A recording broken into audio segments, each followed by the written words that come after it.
Welcome back, friends. Let us start with Rule 29. The title is Value of Supply of Goods Made or Received Through an Agent. So Rule 28 was for related persons. Rule 29 is for the agent. What is this rule? The value of supply of goods between principal and his agent shall be the open market value of such goods, or at the option of supplier, 90% of price charged for the supply of goods of like kind and quality by the recipient to his customer, not being a related person, where the goods are intended for further supply by the said recipient. And the second point is, where the value of supply is not determinable under clause A, then the same shall be determined under Rule 30 or 31. Rule 30 is cost based valuation, Rule 31 is residual method. The Act itself has given an illustration where the principal supplies groundnut to his agent and the agent is supplying groundnuts of like kind and quality to in the subsequent supplies at a price of rupees 5,000 per quintal on the day of supply.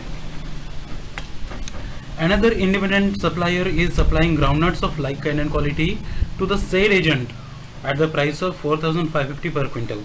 So the value of supply made by the principal shall be either 4,550 per quintal, or where he exercises the option, right? There is an option that they say there is an option to the supplier where 90% of price charged for the supply of like kind and quality goods, right? So 90% of 5,000 is going to be considered. So that is 4,500 per quintal.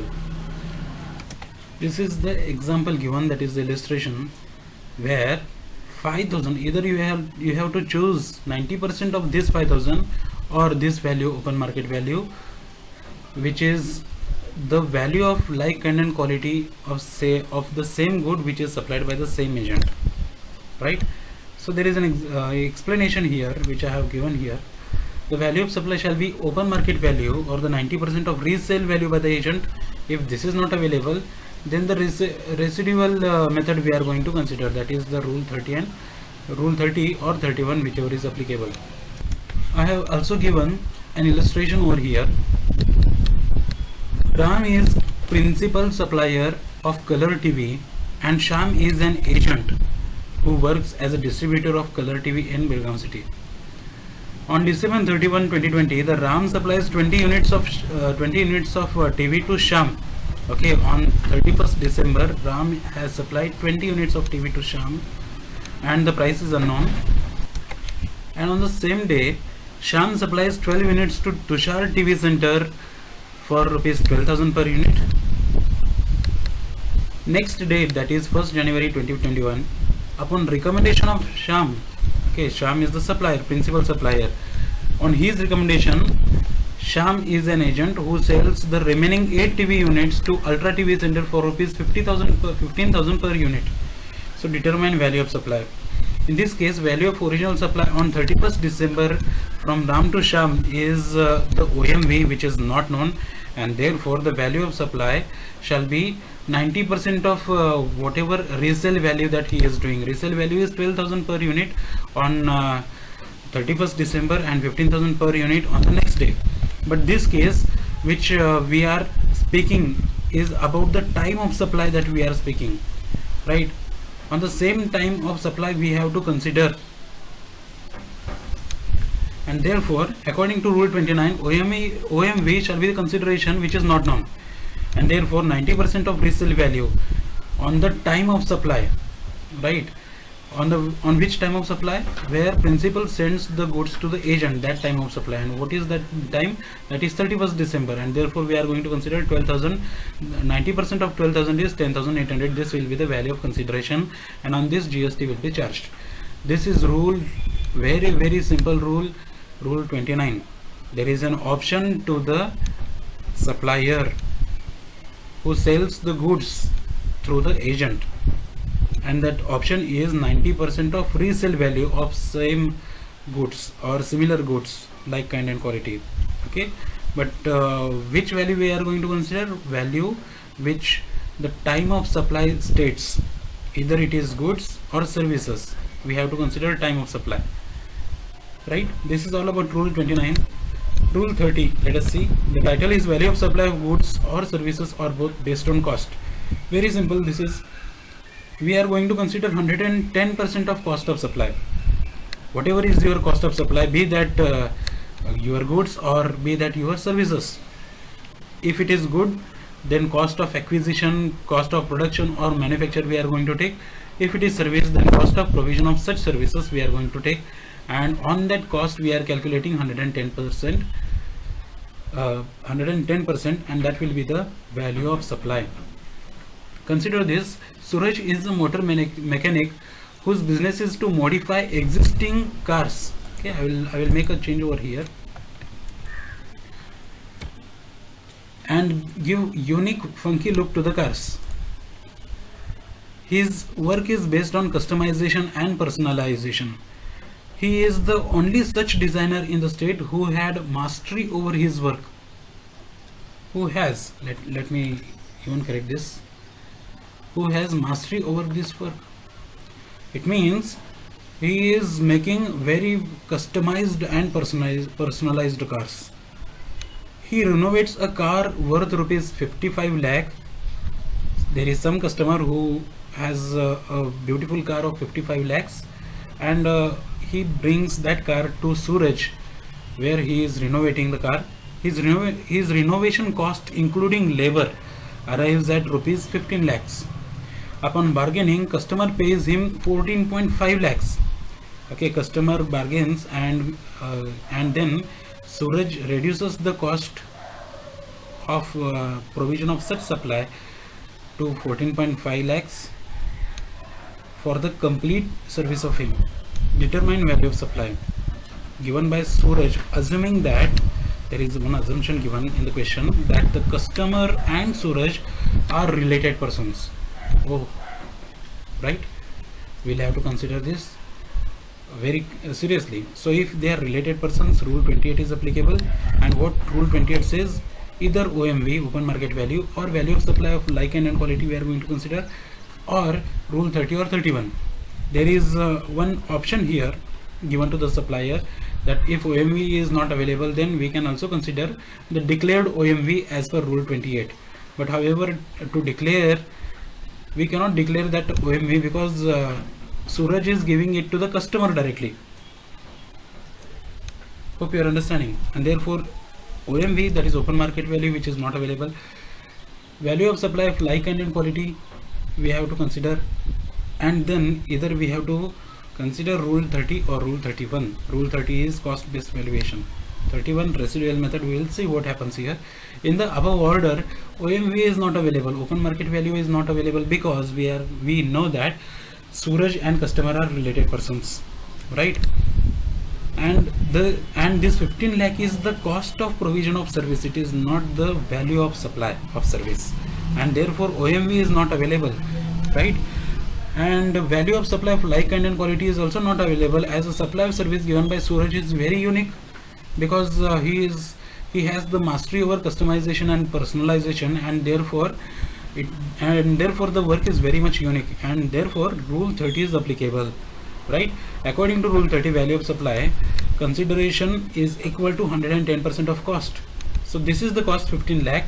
Actual cost we are going to take, and not what they have paid, like 14.5 lakhs, right? 110% of 15 lakh will arrive somewhere around 16 lakh 50,000. It is, very sorry, there is some calculation mistake. So this will be the value of consideration. Hope this is clear. Now let us also learn rule 31. Rule 31 is residual method or best judgment assessment method. This rule is applicable to all general transactions where all above rules, that is rule 27 to 30, are not applicable, and therefore this is called as residuary method. Wherever the assessment value is not determinable, assessee can declare his own value as he may deem fit and get it certified, or appoint a valuator or GST proper officer who will define the value of supply. Okay, and therefore this method is also called best judgment assessment, because the assessment will be done on the judgment. And who will do this judgment? Either the supplier or the certified valuator or the GST proper officer. What is this Rule 31 which is given in the Act? Where the value of supply of goods or services or both cannot be determined under Rules 27 to 30, the same shall be determined using reasonable means consistent with the principles and general provisions of Section 15 and the provisions of this chapter. Section 15 is value of supply. Provided that in case of supply of services, the supplier may opt this rule ignoring Rule 30. Okay, what they say here is that if you are the supplier of service, then you can skip Rule 30, that is cost based valuation.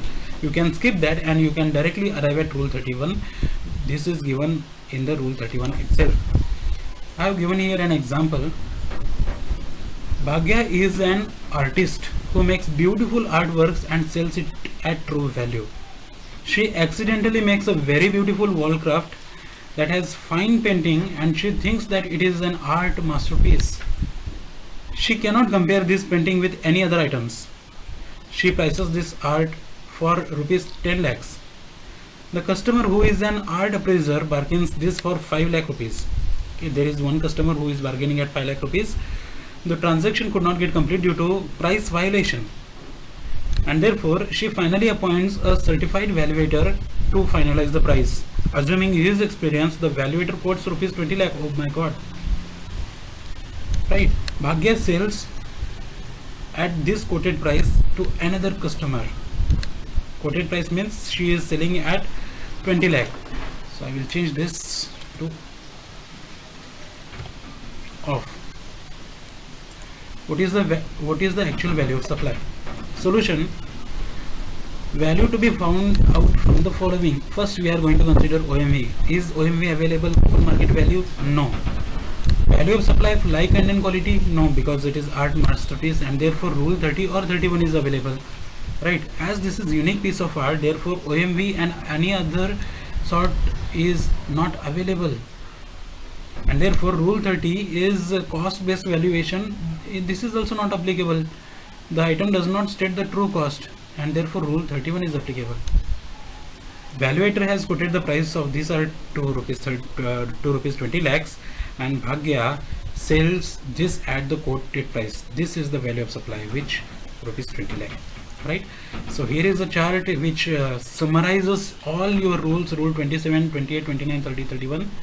Right. These are all general rules which are given under Chapter 4 of CGST Act 2017. Rule 27, where the value of supply, which includes money and some other thing. Okay, where the full consideration is not wholly in money, that is Rule 27. We have to consider open market value. If open market value is not available, then money plus monetary value of that kind, and then value of like and quality if we are going to consider. If these two are not available, then this.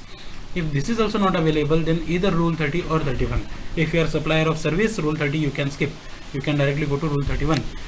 And Rule 28 is for related persons, OMV or declared OMV. So declare, who will declare this? Supplier will declare this. Right. If this is also not available, then value of like kind and quality we are going to consider. If this is also not available, then Rule 30 or 31. Rule 30 is cost based valuation. Rule 29. Rule 29 is for agents, open market value, where 90% of resale value will have to consider, and if it is not available, then Rule 30 or 31. Rule 30 is as we have seen, 110% of cost of supply we are going to consider. If this is also not available, then best judgment assessment under Rule 31 is to be done. Right, this is the chart, this is the summarized chart for the general valuation rules, Rule 27 to Rule 31. So there are some other rules, Rule 31A and Rule 31, 32, Rule 33, 34, 35. There are these many rules which come under the special valuation rules, which we are going to consider in the next chapter, next video. Right. Until then, if you have any doubts and clarifications to be done, please comment below and get it clarified. Thank you. See you in the next video.